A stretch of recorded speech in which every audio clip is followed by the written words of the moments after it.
nouveautés dans le cancer génito-urinaire sur l'année 2013 comportent tout d'abord sur le cancer du pénis une revue de l'équipe de Rennes-Blas qui nous montre bien qu'avec un certain recul de plus de 1000 patients,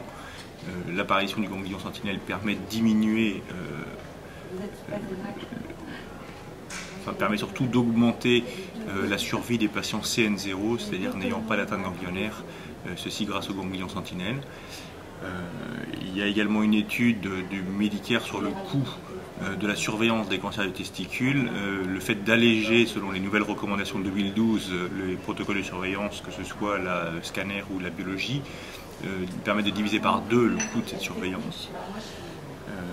En ce qui concerne les séminomes de stade 1, il y a une équipe danoise qui a pu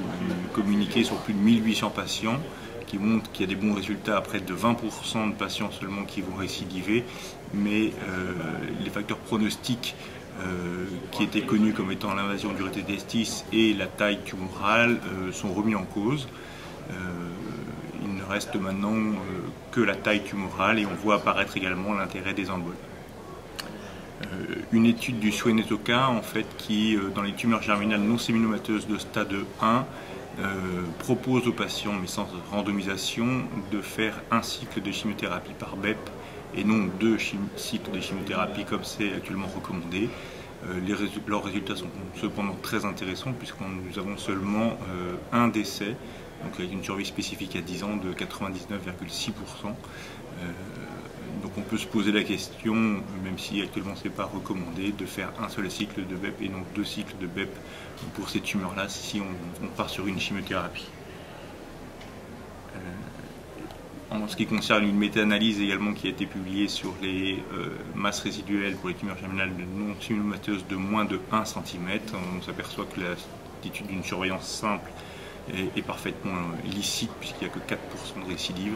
ce qui permet d'éviter une chirurgie pour ces patients-là dans près de 97%. Et enfin, pour finir, le point le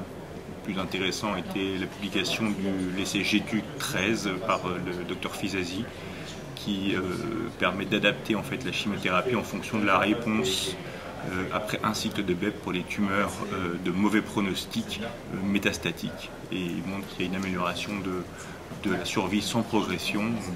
pas encore sur la survie globale. Et donc l'idée est d'adapter le traitement global après un cycle de BEP et d'aviser si on fait un cycle de BEP ou une chimiothérapie haute dense